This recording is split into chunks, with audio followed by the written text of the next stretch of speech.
Boa tarde, ouvintes.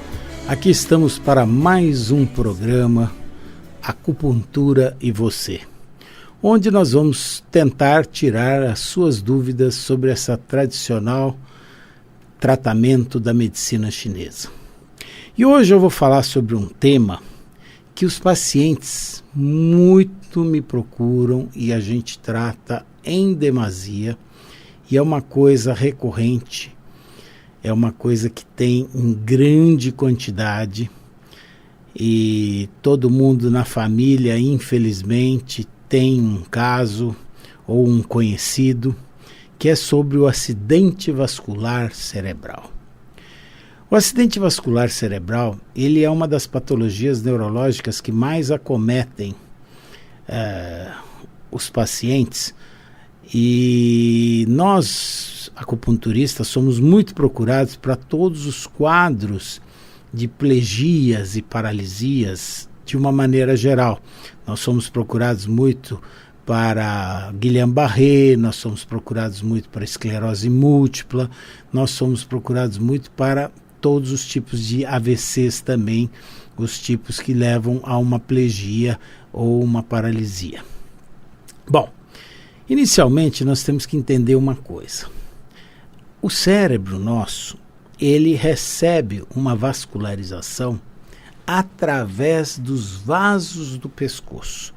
Então são as carótidas e as vertebrais. É muito importante entender isso, porque nós temos que saber também como estão as nossas carótidas e as nossas vertebrais.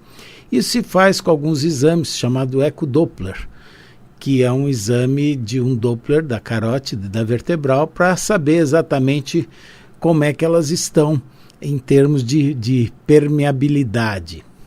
E nada se faz acima abaixo de 90%. Mas quando já chega de 70% a 90%, tem que se acender o sinal de alerta. E acima de 90% é que está indicado uma cirurgia. E as carótidas, elas saem do arco aórtico, do lado esquerdo. Enquanto que a carótida direita, ela sai de um ramo chamado tronco braquiocefálico. E as vertebrais, por sua vez, saem das subclávias e vão diretamente lá para a base do cérebro. Na base do cérebro forma-se uma região, fica assim um tipo de um polígono, chama-se polígono de Willis, onde forma-se a artéria cerebral, onde tem a basilar, onde tem a cerebral anterior, posterior, média, etc. Muito bem. Outra coisa que nós precisamos saber é que o fluxo sanguíneo do cérebro, ele é regulado por receptores que nós chamamos de baroreceptores, que são receptores de pressão, que existem tanto no arco aórtico quanto no seio carotídeo. E também tem uma autorregulação, quer seja pelos músculos dos vasos, quer seja pelo próprio vaso, quer seja por problemas metabólicos e quer seja por problemas neurológicos.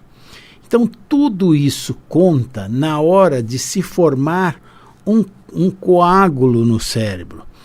Isso depende da pressão que existe intracraniana, depende da viscosidade do sangue, depende do calibre do vaso e depende da estrutura da parede do vaso. Muito bem. Como é que a gente classifica os AVCs? Existem dois tipos básicos de AVCs.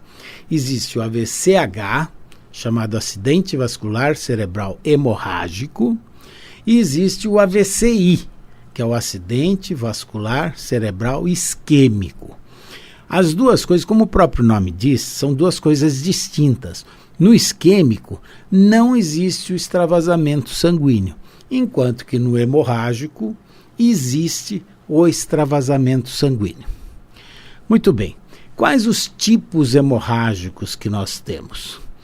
Nós temos o acidente vascular, a hemorragia primeiro, que é a própria hemorragia cerebral, tá?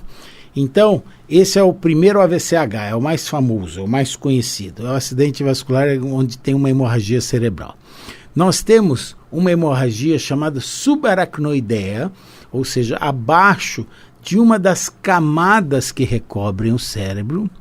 Nós podemos ter também o hematoma intracraniano e nós podemos ter a encefalopatia hipertensiva, que, como o próprio nome diz, é após um quadro de hipertensão arterial que se dá e como se explodisse o vaso, tá? E o AVCI? O AVCI, que é o acidente vascular cerebral isquêmico, a mais conhecida, a mais comum, digamos, é a insuficiência vascular cerebral. A insuficiência vascular cerebral ela é transitória, então ela regride muito bem. Mas existem as formações de trombos também, que é a trombótica, e existe a embólica, que é aquela que manda coágulos para o cérebro. Além do que, existem alguns AVCIs transitórios que podem se transformar em hemorrágicos. Isso é muito importante, porque muitas vezes os pacientes nos chamam para tratar o paciente e, às vezes, nós temos que esperar estabilizar o quadro, ou seja, dar um tempo para o quadro ficar estável, para que não haja uma transformação de um acidente vascular cerebral isquêmico em hemorrágico. Muito bem, vamos começar. O mais comum deles é a insuficiência vascular cerebral. Então, como é que é isso? Normalmente são crises isquêmicas transitórias. Então a pessoa tem história já de que acontece várias vezes, que ela já teve apagões, que ela já teve perda de memória, perda de movimento transitório. Então são aquelas que dão às vezes formigamentos e elas têm recidivas frequentes. E é muito comum nos idosos. Em geral acontece por diminuição da pressão arterial. Então o que acontece? O paciente muitas vezes tem uma hipertensão arterial e é má diagnosticada no sentido de que a pessoa pensa estar em crise hipertensiva. Aí ela toma excesso de medicamento para baixar a pressão e a pressão abaixa demais. E aí surge a insuficiência vascular cerebral. Mas ela também pode ter por pequenas embolias, microembolias, por furto da subclávia, por espondilose de vértebra cervical, por anemias, por policitemias. Então existem várias outras causas da insuficiência vascular cerebral. O trombo já é uma oclusão do vaso. Então é quando ocorre um trombo no local, levando a um infarto cerebral. Então este é um quadro mais súbito e ele tem o que nós chamamos de icto não apoplético, ou seja, ele não tem perda da consciência. Quando é apoplético é com perda da consciência, ele não tem perda da consciência e em geral ocorre pós o sono. A pessoa vai dormir bem e quando acorda de manhã ele está com a paralisia, com perda da fala, com tudo. Este é o famoso AVC trombótico. Existem, claro, as embolias, o AVC embólico, que é quando o organismo manda um trombo. Esse trombo pode vir da perna, pode vir do coração, em geral do coração, mas ele pode vir de outros lugares. Da perna é mais difícil, mas ele pode vir se tiver algumas anomalias congênitas, mas aqui não é o caso da gente falar. Mas também por embolias gasosas, embolias gordurosas, que são pós-acidentes automobilísticos, então pode-se enviar um trombo para o cérebro, formando esse episódio de embolia, também com icto não apoplético, ou seja, não existe perda da consciência. Então a pessoa perde a fala, perde o movimento, perde tudo, mas não perde a consciência. Já os AVCHs, ou seja, os acidentes vasculares cerebrais hemorrágicos, eles têm quadro de icto que nós chamamos apoplético. O que é o icto apoplético? É aquele súbito com perda da consciência. E pode acontecer normalmente por hipertensão arterial. Então aumenta tanto a pressão que pode existir uma malformação do tipo de um pequeno aneurisma, ele rompe, ou um pequeno vaso, um hemangioma que rompe, e tudo isso, ou nas colagenoses, é muito comum também, pessoas que têm lúpus, artrite reumatoide, etc., que ele tem uma alteração, que é uma doença autoimune, e ele passa a ter um AVC desse tipo hemorrágico, por hemorragia cerebral. O quadro clínico, normalmente, ele vem com uma dor de cabeça muito intensa e tem a perda súbita da consciência. Às vezes a pessoa grita que está com uma dor de cabeça, tem uma perda súbita da consciência, cai, começa a ter uma sudorese, desvia o desvio, existe um desvio da rima bucal, existe às vezes os olhos ficam com pupilas dilatadas e a outra pupila contraída. E o diagnóstico é feito pela colita de líquor, e além da ressonância, tomografia, mas o líquor vem com sangue, etc., então a gente já sabe que é isso. Já o hematoma intraparenquimatoso, normalmente é pós um trauma. Então a pessoa tem um trauma de crânio, que ele às vezes ele nem relaciona, ele teve um acidente automobilístico 1 mês antes, 2 meses antes, e de repente ele, entra em coma, súbito. Então a gente tem que pensar no hematoma intraparenquimatoso. Já a encefalopatia hipertensiva também acontece, mas ele tem histórico de surtos de pressão alta, surtos de graves hipertensões. Então aí um dos vasos, numa dessas crises, se rompe e acontece esse evento hemorrágico. Muito bem, e quando tem hemorragia subaracnoideia, normalmente é por questões de aneurismas congênitos ou hemangiomas, e principalmente na bifurcação dos vasos. Ele também pode vir após uma crise hipertensiva, mas 80% dessas hemorragias subaracnoideias, eles são por problema na carótida. 80% deles são problema na carótida. Então eles também têm eventualmente surtos de hipertensão, tudo. Esses são aqueles casos que podem ter, por exemplo, uma crise de tosse. É muito interessante, ou então foi levantar um peso e de repente o cara sentiu uma dor forte na cabeça e caiu subitamente. Ou num intercurso sexual também pode ter.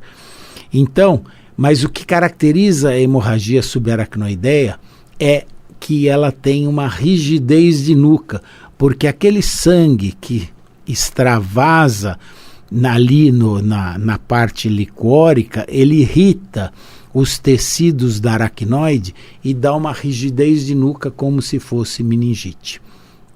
Isso é muito importante a gente saber na hora de fazer o exame num paciente, num quadro súbito que você vai atender em casa e ninguém sabe o que está acontecendo, para o médico saber fazer o diagnóstico. Por isso que eu sempre digo, tem que ser médico, o médico tem que saber fazer o diagnóstico, tem que consultar o neuro e tem que fazer a acupuntura no momento certo. Uma coisa importante agora, nós vamos entrar justamente na parte da acupuntura, é que a acupuntura ainda não é muito conhecida no nosso meio como é na China. Então na China, logo no início de um quadro de AVC, já entram os neurologistas tratando e entra o acupunturista junto.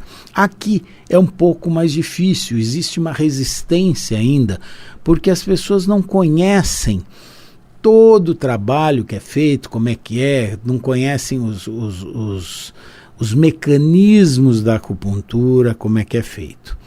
Então, tem que ter paciência para a gente poder agir num quadro desse.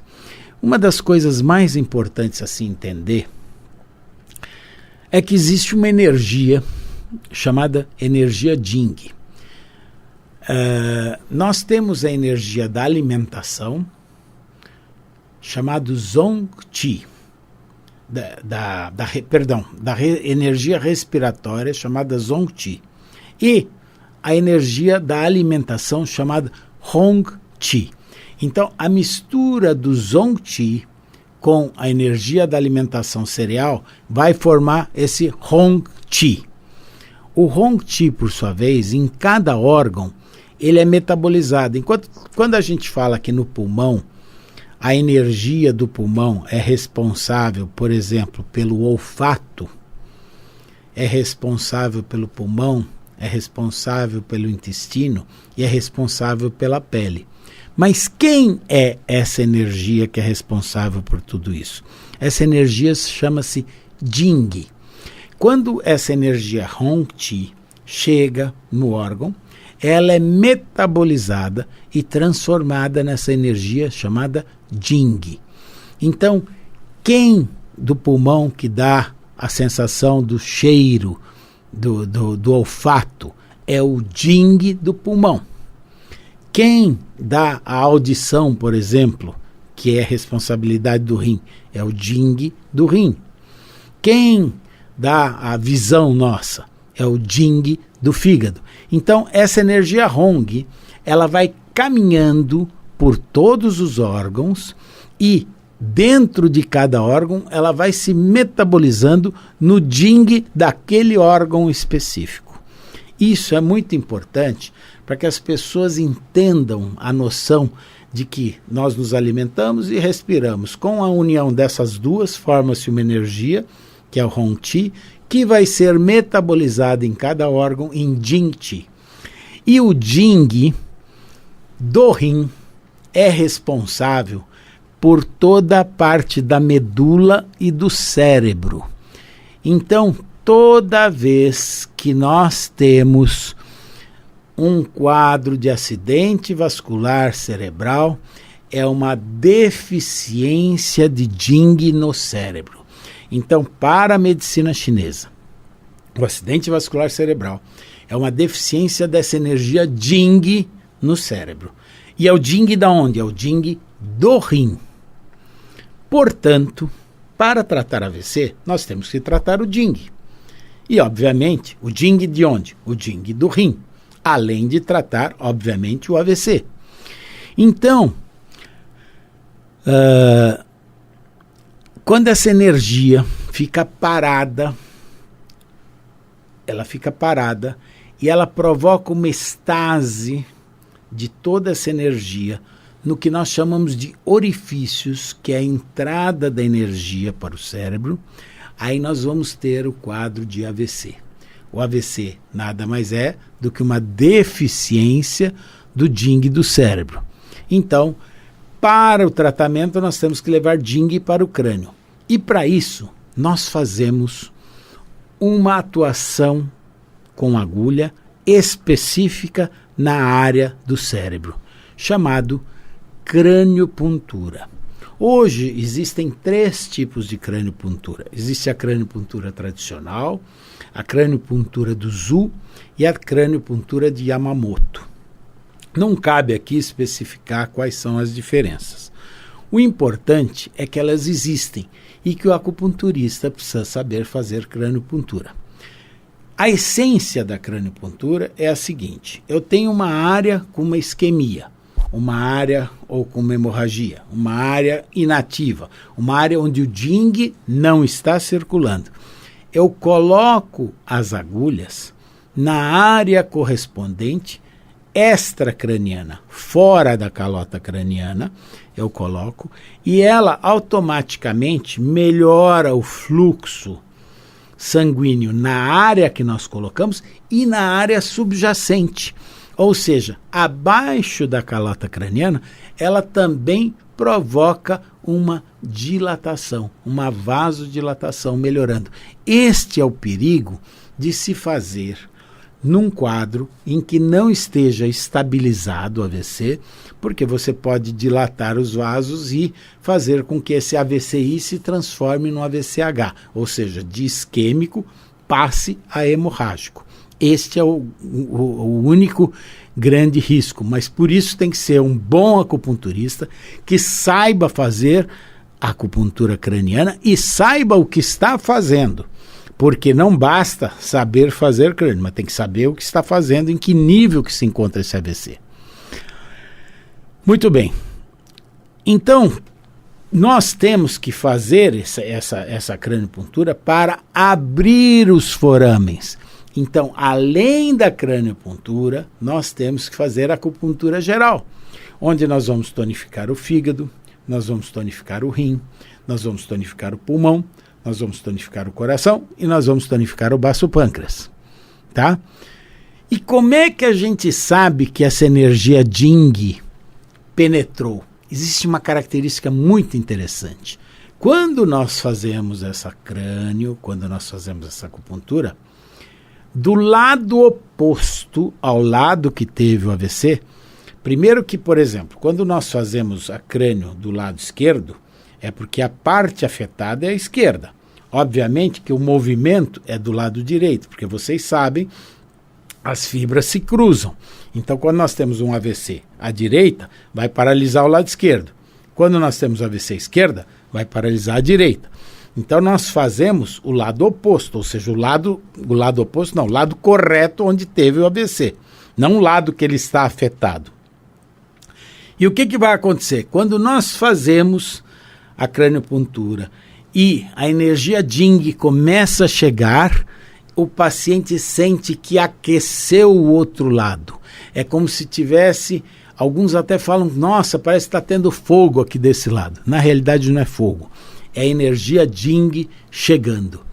Então, é muito interessante porque nós temos parâmetros também no tratamento, não só no diagnóstico, na forma do diagnóstico do quadro clínico, como também no tratamento. E muito interessante, quando nós fazemos crânio na área da fala, vejam bem, nos primeiros 10 dias do AVC, tá? Porque senão, não vão pensar que também o indivíduo está com AVC faz 25 anos e aí vocês vão conseguir curar. Não, aí já está tudo estagnado. Vai melhorar, mas você não consegue a cura. Mas nos primeiros 10 dias do AVC, uma grande parte pode ser reversível. E o primeiro sinal disso é esse calor que ocorre do lado oposto. E o segundo é a fala, porque você faz ele falar na mesma hora e ele começa a falar, por incrível que possa parecer. É muito importante, então, entendermos que AVC é um quadro que pode ser hemorrágico ou isquêmico, que ele pode ser tratado e principalmente na fase aguda. Então é muito importante pedir autorização para o neuro e para o médico que está acompanhando na UTI, para que possa se fazer a acupuntura, explicar que quem vai fazer a acupuntura é um médico capacitado e que também possa entrar na UTI para tratar devidamente esse paciente. Isso era o que eu tinha para falar hoje. Uma boa tarde para todos e excelente início de semana amanhã.